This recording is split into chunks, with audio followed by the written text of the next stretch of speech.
Welcome to Baby Snugs and Coffee Mugs. I'm Krista. And I'm Kelsey. We're both labor and delivery nurses from Minnesota. In this podcast, we'll be covering all things pregnancy, delivering in a hospital, and caring for yourself and baby postpartum. This podcast is meant for educational and entertainment purposes only, so please seek medical advice from your healthcare provider. We are so excited for you to join us, so grab your coffee, snuggle up, and keep on listening. Cheers! Cheers!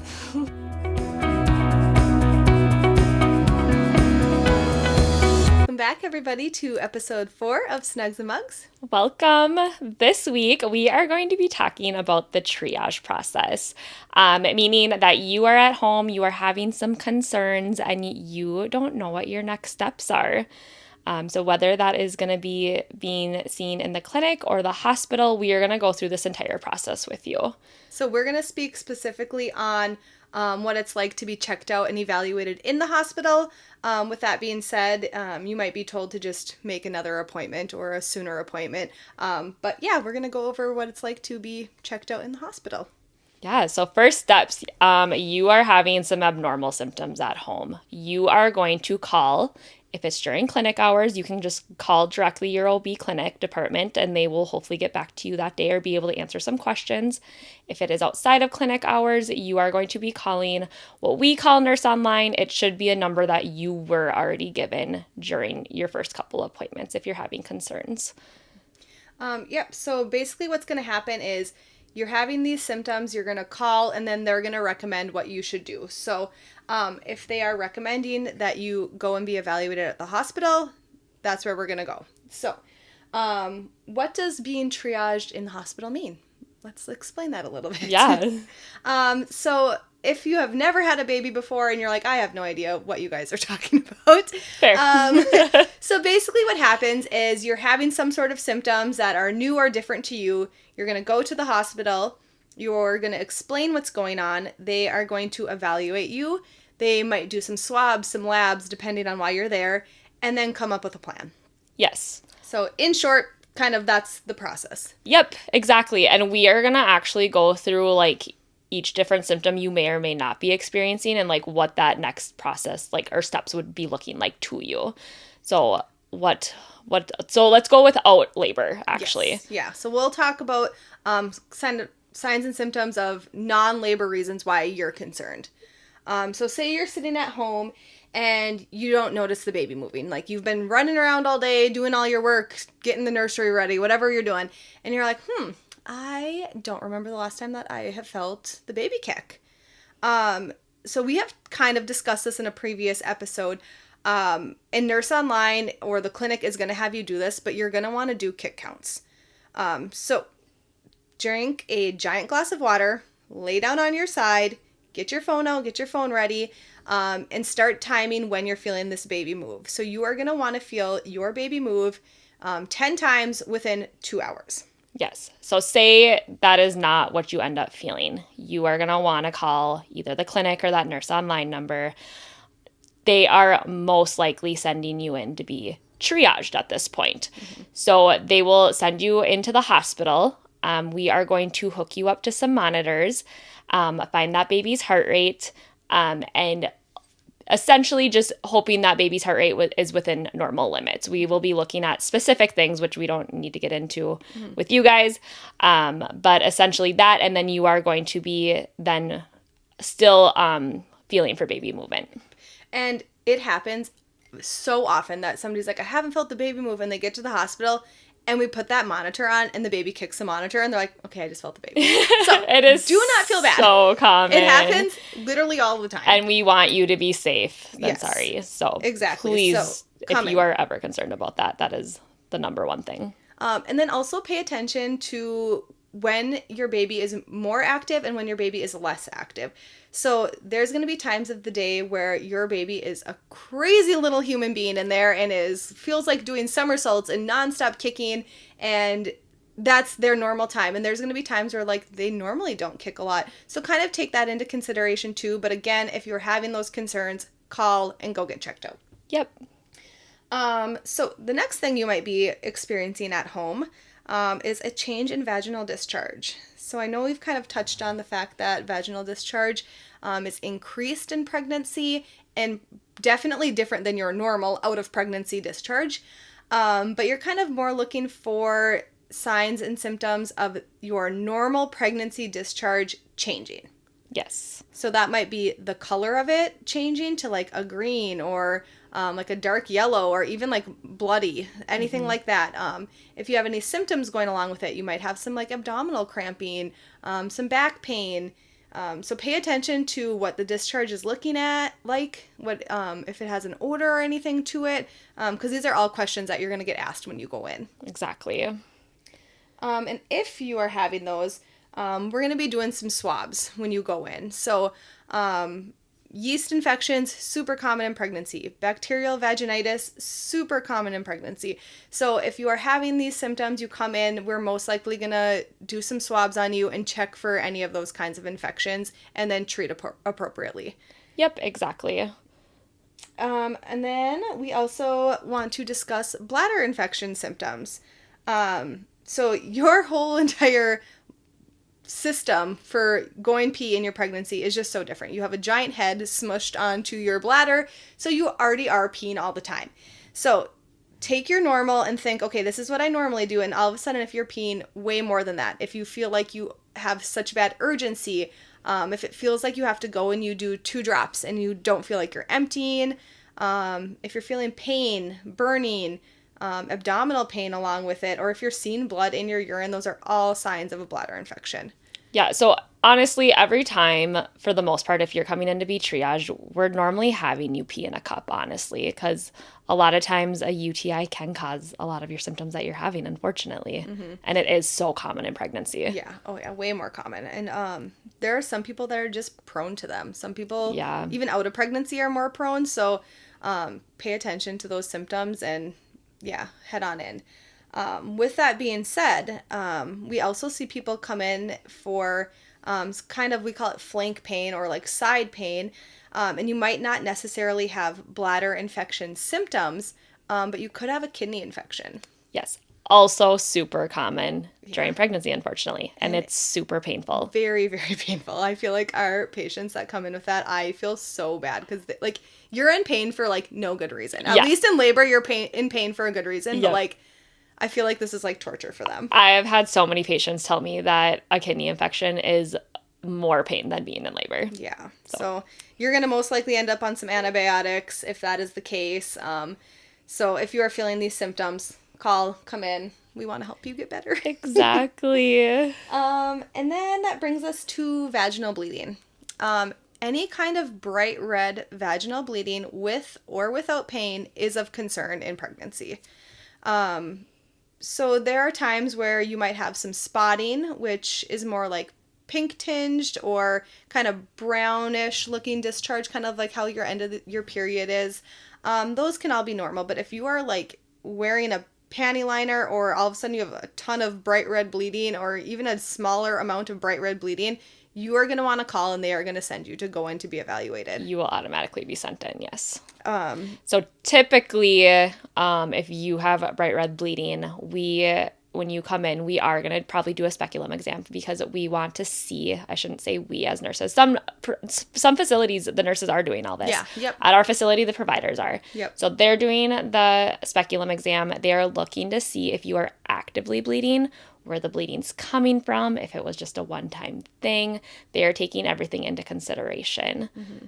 And it's helpful to, if you know where your placenta is, to give that information to whoever is doing this triage process for you.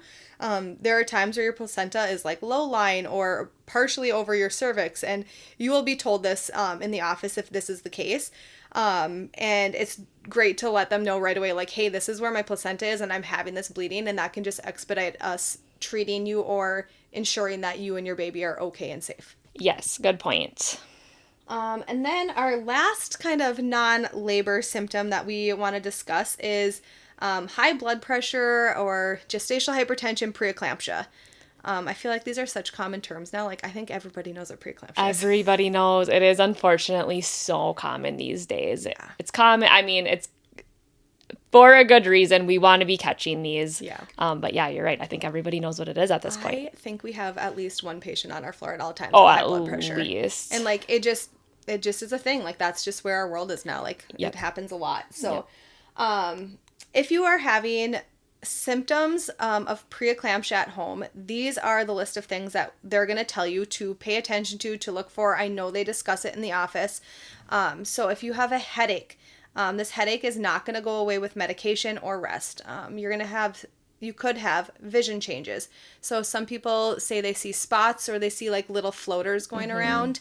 Right upper quadrant pain. So that is going to be pain kind of on your right side, a little bit underneath your rib cage, and you're really actually feeling pain in your liver. So that, if you are having an rapid increase in swelling and or weight gain, or sudden swelling in your hands and face. I know a lot of people get swollen in their legs in pregnancy, and that can be normal. Yeah.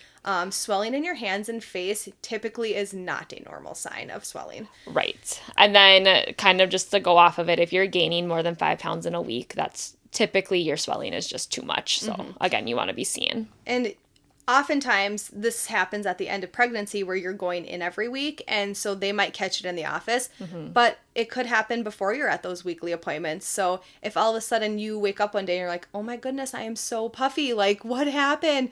If you can weigh yourself and like compare that to your last weight, that would be great to help with the information that you can give them if you're going to get checked out. Yeah, absolutely. And then just, of course, we're saying, so many people have blood pressure issues now. You are already being told about all of this at your appointments. So if you have the availability, if you already have a blood pressure cuff at home, you're most likely going to be checking those at home already. They are already talking to you about this. They are already wanting you to check it at home, and they're giving you parameters to watch for. Right.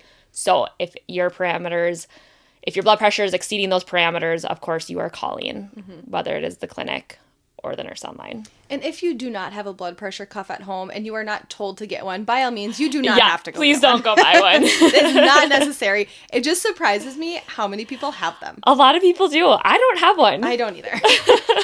But yeah, so many people, like, even if they don't have gestational hypertension or anything, like, they'll come in and be like, yeah, I took my blood pressure at home and it was high. And I'm like, oh, I don't even have one at my house. Or I guess I get a lot of people that, like, work in a setting that has one, and they'll do that too, which is also an option.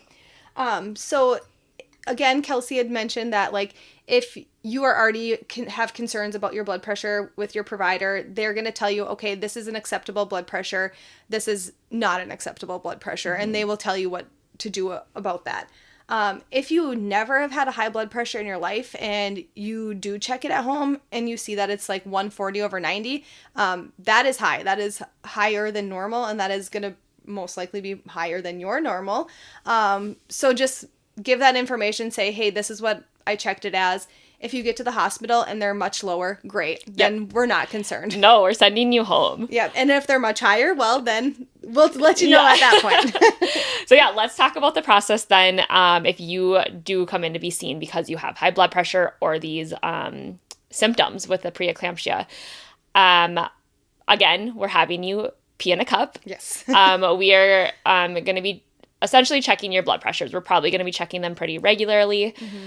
Depending on what those blood pressures are, we're sending your urine, and we're also going to do some blood draws on you. Exactly. And that is to check some labs. And then they may watch those labs throughout your pregnancy, or every week or so, depending on, it's really dependent on what you're showing. Yeah, it's so dependent on the situation too. And there's times where your blood pressure is high, but it's stable enough that you just go home, you monitor at home.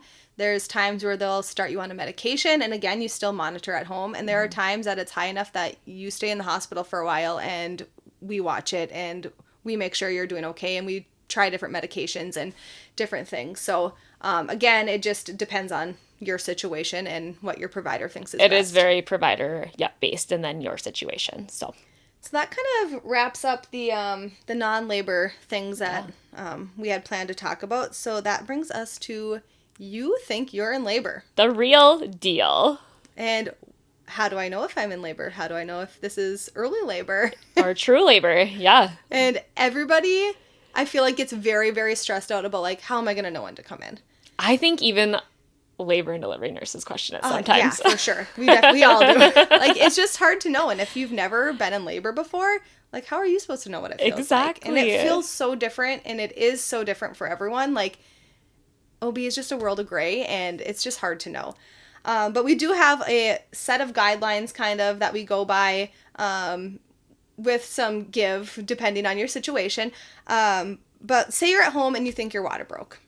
It might not be this movie set, big giant gush of fluid on the sidewalks of New York City. It is most likely not happening that way, you guys. It might just be like a little trickle, and then you're like, oh, that was kind of weird. Did I pee a little? And then you're like, I don't know.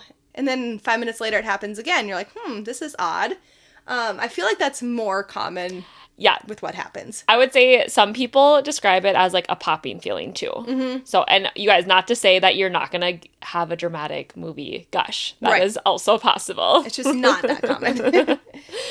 So you think your water broke. So, again, you're calling, they're sending you in to us to get evaluated.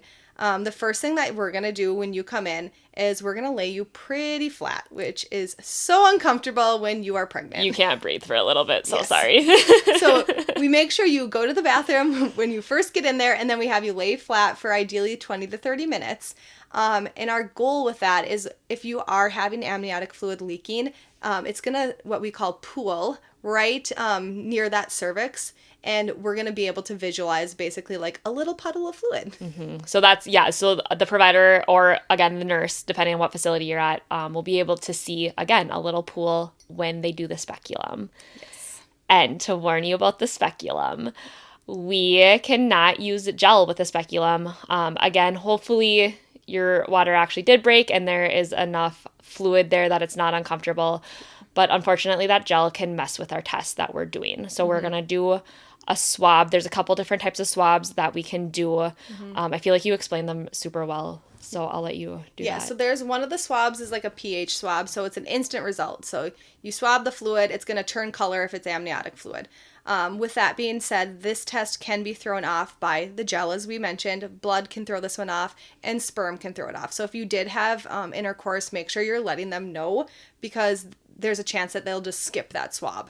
Yep, and sometimes we'll ask too, and it's not anything to be embarrassed about. It is a normal thing. Yes. But we'll probably ask you. Yeah, we just want to know so we can take that into consideration with our results. So the second swab just goes right onto a slide that goes and you look at it under a microscope. It's called a fern test. So when the amniotic fluid dries, it actually turns into a pretty little fern pattern. So it literally looks like a fern. Yeah. It's so cool to see. If they see that, it is amniotic fluid. If it is not amniotic fluid and it's just discharge, it will not look like that. And then the other option is we have another test that we can do that we send down to our lab. So we collect it, we send it down to them, and then it's like a positive, negative result. So if it's amniotic fluid, it comes back positive, if not negative. So it just depends on the facility you're at and what their options are for those tests for rupture. And sometimes I've seen them do all three because they're just not sure. Yep. And there are times, too, where your story is very, very convincing, and it ends up that you peed your pants. And it is okay. It is okay. There is so much happening down there. There's so much being pushed on. I couldn't tell you how many people have come in and it is urine. And that it is okay. Yeah, it happens a lot. Your bladder is so smashed right now and can only hold so much. And it happens. So don't feel bad. Don't feel bad. So that ends kind of the water breaking scenario. So what if your water does not break? What if you're just feeling contractions? Yeah. It is going to feel different for everybody. So we kind of have a standard. So first time mom, we want you contracting every 2 to 5 minutes for a solid 2 hours. We want those contractions to be uncomfortable. You can't walk or talk through them. Then people that have had other babies, we are increasing those minutes to 5 to 8 minutes just because typically you might go a little bit quicker this time. And with that being said, take into consideration other things that are going on kind of in your pregnancy or in your history. So we discussed the GBS or Group B strep swab. If you are positive for that, you might err on the side of going in a little sooner so you can get those antibiotics. If you had a 3-hour labor with your first baby, you are not going to wait 2 Please hours go to the hospital for your second baby.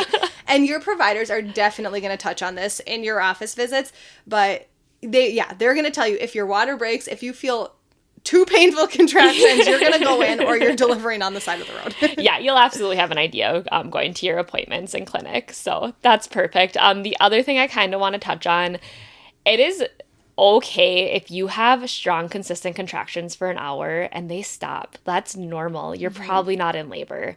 So it's kind of a waiting game towards the end, and you're just waiting for those contractions to unfortunately be painful. I tell everybody, I want you to be in pain. That means it's doing something. And early labor can last a long time for some people. Unfortunately can. Early labor can be uncomfortable contractions, but they are not dilating your cervix. So what we consider like true active labor on the medical side of this is painful contractions with cervical dilation. So you could have on and off painful contractions that you're having a hard time sleeping through, that kind of do stop you, and they don't dilate your cervix, and that just unfortunately is your early labor, and it sucks.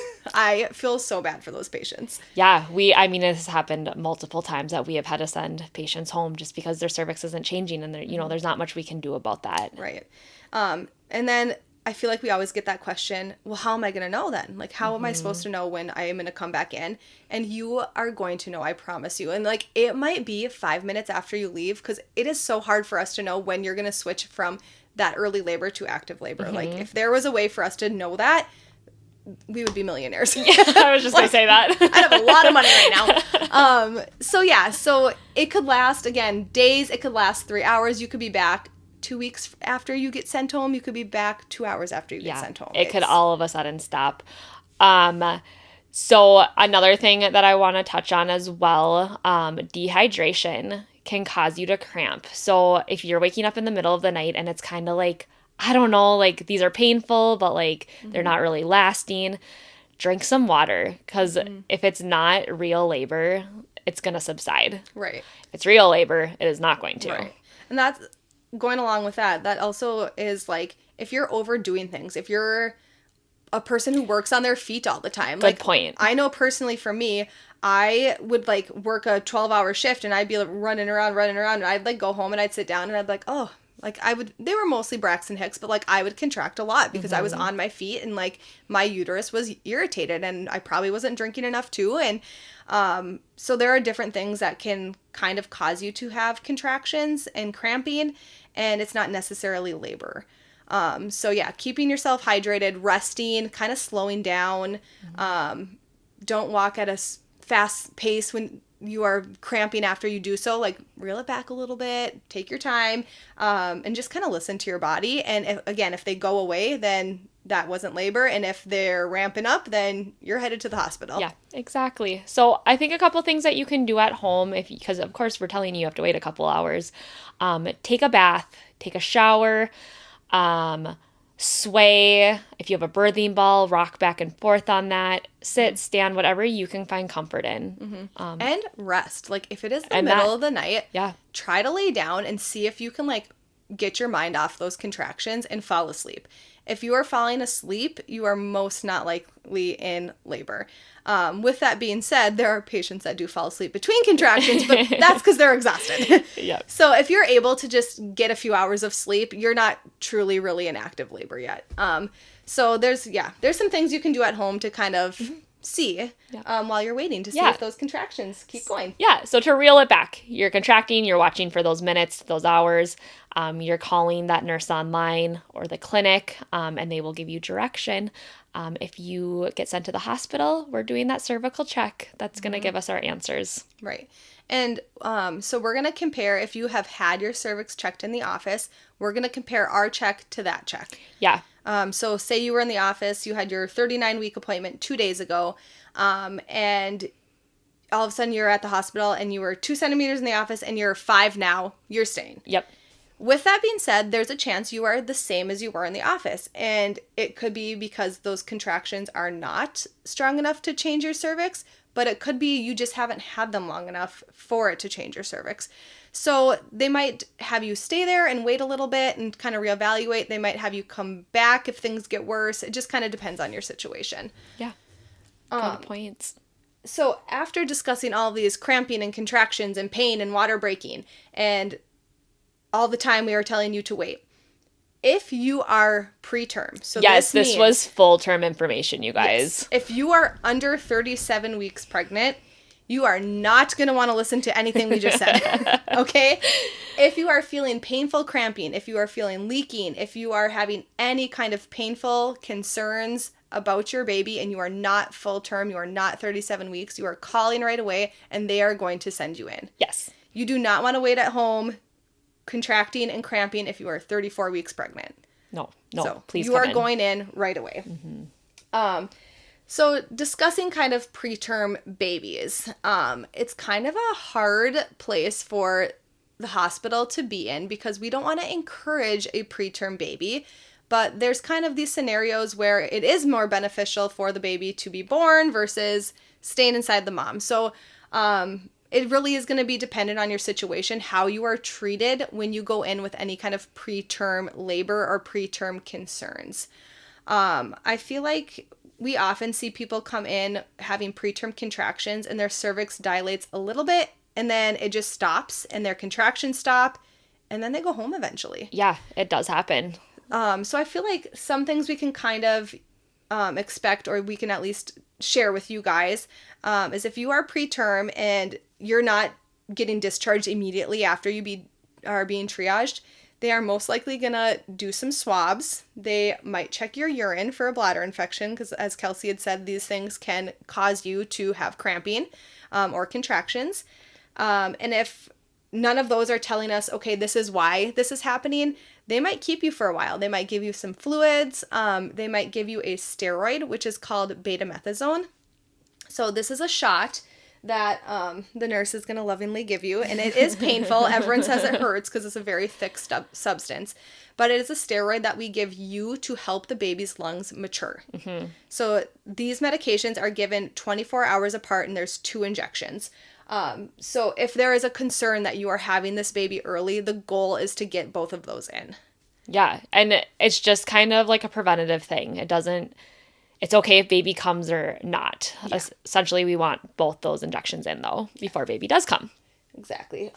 We also might be checking your cervix a little more frequently, just seeing if, like, okay, are these all these contractions and cramps causing that cervix to change? Because if it is, we're going to prepare you for delivery. And if it's not, then we can maybe hold off on them and like wait till the next day to check you, or be more confident in sending you home eventually. Yeah. I think we could honestly talk 2 hours worth of preterm labor kind of stuff, but this is kind of the general thing. Of course, if it does happen, once you're there, we are going to be giving you so much information.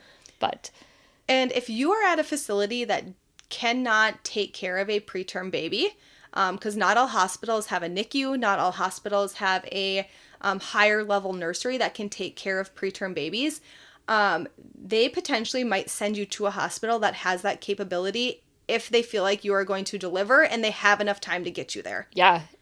And of course we work in a hospital that has a NICU. Right. So we get transfers from up to 3 hours away just because there's so many rural areas around us. Right. So that absolutely, yes. And if they are transferring you, you are going to want to be transferred even if you do get sent home from that other hospital. Because if you do have that baby and your baby ends up going to a different hospital that has a NICU, like, I would hate that. Like, I would hate to be 3 hours or 2 hours or down the block away from my baby. Yeah, because, you just had your baby. Your baby's going to the facility with the NICU. They're not going to discharge you right away. They're going to make sure that you're stable first. Exactly. So just as a warning, there is a chance that they will try to transfer you beforehand if that is the scenario that you're having. So I think that kind of wraps up all of the labor signs and symptoms, all the non-labor signs and symptoms. So just to reiterate to you guys, it really, really is super important to call before anything. Please call. Please call. It just helps us be prepared in our facility for you and what to expect. Exactly. So if it's clinic hours, you're calling the clinic and they're going to tell you what to do. There's nurses there that triage. If it is off of clinic hours, you're going to call that nurse online number that you have been given, and they are going to direct you what to do. It is really, really important to call and not just show up, not only for us, but for yourself. Like, for example, when my sister had her second baby, she called Nurse Online and was like, yep, so my water broke, I'm in labor, and this is where I'm going. And that hospital was on diverge. So what that means is they are not accepting any more patients because they wouldn't safely be able to take care of you and the baby. So thankfully, the woman she had talked to was like, okay, so with your insurance, these are the list of hospitals you can go to. This one's the closest to you. And she went to a different hospital and had her baby there. And she had an amazing experience. So. That's awesome. I wouldn't have even thought about that. And it is amazing that, like, just knowing all those facilities, like, have that in play already for them. So you might be in an area where your hospital does not go on divert because there's not other options. Correct. Our hospital does not go on divert. So we have a NICU, so our hospital basically never goes on divert. Right. But there are hospitals, again, like I said, that shut it down. They say, nope, we can't take anyone else, and then you have to go somewhere else. So how would you know if you didn't call, right? Yeah. So doing those things, calling, pay attention to your symptoms, and hopefully you're on the way to have your baby. I hope so. Hopefully that's true labor in your full term. Exactly. So thanks for listening to our triage episode. Our next episode is going to be a little more fun. Yay! So we will, have you guys listen again next week, hopefully. Fun. Hopefully you guys come back.